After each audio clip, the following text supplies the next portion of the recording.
بہرحال یہ مباحث ہیں اس آیت مبارکہ سے متعلق، اور میں نے آپ کے سامنے ساری بات رکھ دی۔ نہ میں کسی کا مبلغ ہوں، نہ یہ دینی مسئلہ ہے، یہ فلسفے کا مسئلہ ہے۔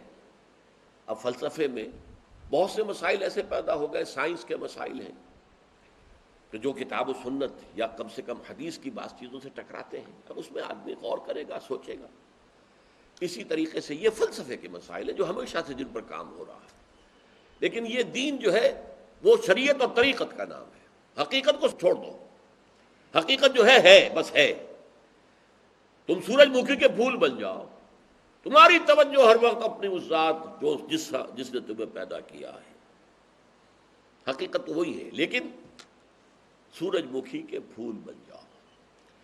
لیکن اسے آپ غلط کہیں، مجھے کوئی اعتراض نہیں، لیکن یہ کہ ایک شخصیت کو میں ایسے سے واقف ہوں جو اہل حدیث بھی کٹر تھے اور صوفی بھی بڑے تھے۔ یہ جو ہمارے ہاں مشہور ہے غزنوی خاندان، مولانا عبداللہ غزنوی آئے تھے، اور وہ اپنے تصوف کی بعض آراء کی وجہ سے اور بعض اپنی اہل حدیثیت کی آراء کی وجہ سے افغانستان سے نکال دیے گئے تھے، غزنی سے نکال دیے گئے، تو امرتسر میں آ کر آباد ہوئے۔ ان کی اولاد ہے یہ غزنوی خاندان۔ ان میں مولانا داؤد غزنوی رحمۃ اللہ علیہ سے میرا بڑا قرب رہا ہے۔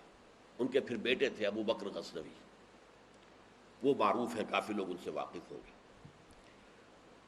داؤد غزنوی رحمۃ اللہ علیہ یہ دو متضاد چیزوں کا مجموعہ تھے،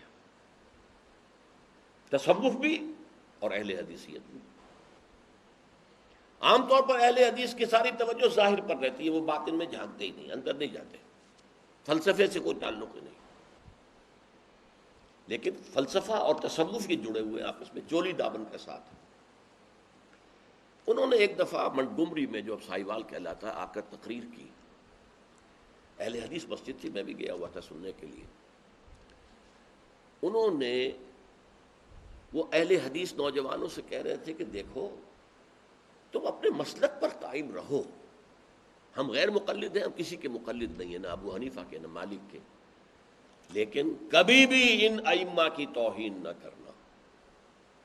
یہ ہمارے عام نوجوان جو کہتے ہیں ابو حنیفہ کو کیا پتا تھا، ابو حنیفہ کے پاس تو علم ہی نہیں تھا، ابو حنیفہ تو جو ہے علم حدیث میں کورے، یہ توہین کے الفاظ کبھی استعمال نہ کرو۔ اچھا، اس وعظ کے ساتھ انہوں نے مثال دی کہ دیکھیے شیخ محی الدین ابن عربی رحمۃ اللہ علیہ کے سب سے بڑے مخالف شیخ احمد سرہندی رحمۃ اللہ علیہ تھے، دونوں کے لیے رحمۃ اللہ علیہ کہا۔ میں حیران ہو گیا، یہ وہابی آدمی، کٹر وہابی اہل حدیث، اور یہ شیخ ابن عربی رحمۃ اللہ علیہ کہہ رہا۔ خیر میرے دل پر بھی اثر ہوا کہ بڑی وسعت ہے ان کے فکر و نظر میں۔ میری اہلیہ کے چچا تھے، ان کے ایک بیٹے، سب سے چھوٹے بیٹے یہاں مجمع میں موجود بھی ہیں، شیخ فضل الرحمان مرحوم۔ ان کے بہت گہرے تعلقات تھے یہ جو خاندان غزنوی خاندان سے۔ انہوں نے شام کو کھانے پر بلایا، مجھے بھی بلا لیا، میں ان کا داماد ہی تھا نا۔ تو وہاں میں نے کہا کہ حضرت آپ نے شیخ ابن عربی کے ساتھ رحمۃ اللہ علیہ کے الفاظ استعمال کیے، جبکہ ابن تیمیہ نے کوئی شرعی گالی چھوڑی نہیں ان کے لیے۔ زندیق، ملحد، اور آپ اہل حدیث ہیں، یہ کیسے ہوا؟ میں ان کی عظمت کا قائل ہو گیا، ان کی آنکھوں میں آنسو آ گئے۔ کہنے لگے ڈاکٹر صاحب یہ دونوں ہمارے بزرگ ہیں، ہم خرد ہیں، آپس کے اختلافات وہ جانے، ہم چھوٹے ہیں، خرد ہیں، خرد رہنے ہی میں عافیت سمجھتے ہیں، ہمارے لیے دونوں محترم ہیں۔ اور مسجد میں انہوں نے ایک مثال بیان کی تھی کہ شیخ احمد سرہندی رحمۃ اللہ علیہ نے شیخ ابن عربی کے بارے میں اپنے مکتوبات میں لکھا ہے، ما ذل بردار خان ایشانم لیکن چکنم معاملہ صفات باری تعالی است، کہ ہم شیخ ابن عربی کے دسترخوان کے جھوٹے ٹکڑے کھانے والوں میں سے ہیں۔ کون کہہ رہا ہے؟ مجدد الفسانی کہہ رہا ہے۔ ماں ذل بردار خان ایشانم،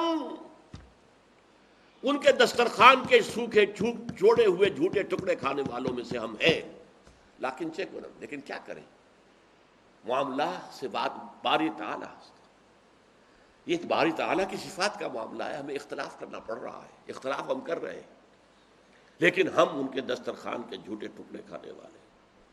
یہ کہہ رہے ہیں شیخ احمد سرہندی رحمۃ اللہ علیہ، جن کے بارے میں مشہور ہے کہ ابن عربی کا یا تو مخالف اول ابن تیمیہ رحمۃ اللہ علیہ، اور یا پھر مخالف دوم جس نے جوابی فلسفہ پیدا کیا وہ شیخ احمد سرہندی رحمۃ اللہ علیہ۔ تو یہ ہے کہ ان چیزوں کے بارے میں اپنے سینوں کو وسعت دیجئے، آپ ابن عربی کی بات کو چھوڑ دیجئے، پھینک دیجئے، لیکن توہین نہ کیجئے، اس کو خام خواہ کفر سے تعبیر نہ کیجئے۔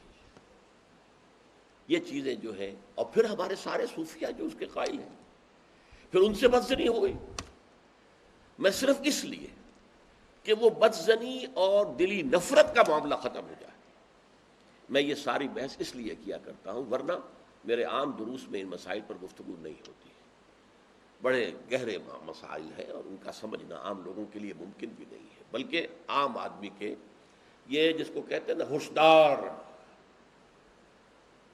ہوشدار کے رہ بردب تیغست قدم را، ہوشیار رہ جاؤ، یہ تم جو چل رہے ہو یہ تلوار کی دھار کی طرح کا راستہ ہے، کاٹ کے رکھ دے گا تمہیں۔ جیسے ہم کہتے ہیں پل صراط جو ہے وہ بال سے زیادہ باریک ہوگا اور تلوار کی دھار سے زیادہ تیز ہوگا، جس پر سے گزرنا ہے قیامت میں، یہ کہاوت ہے۔ اسی طرح یہ ہماؤس یا پینتھیزم اور وحدت الوجود شیخ ابن عربی کا، یہ اس قدر قریب ایک دوسرے سے ہے کہ اس میں ادھر سے ادھر بھٹک جانا یہ بہت آسان ہے، اس سے بچنا چاہیے۔ پینتھیزم میں یہ کائنات حقیقی ہے اور خود خدا ہے، وحدت الوجود میں ایسنس جو ہے وجود وہ تو ہے بسیط کس کائنات کا اور اللہ کا، لیکن جب ہم نے کوئی معین شکل اختیار کر لی، یہ ایٹمز ایک خاص شکل میں جمع ہو گئے تو ان کی صورت بن گئی ہے، وہی ایٹم کوئی خاص شکل میں جمع ہو گئے تو میری صورت بن گئی ہے، اب میں اس سے غیر ہوں، یہ مجھ سے غیر ہے، وہ علیحدہ وجود کے حامل ہے۔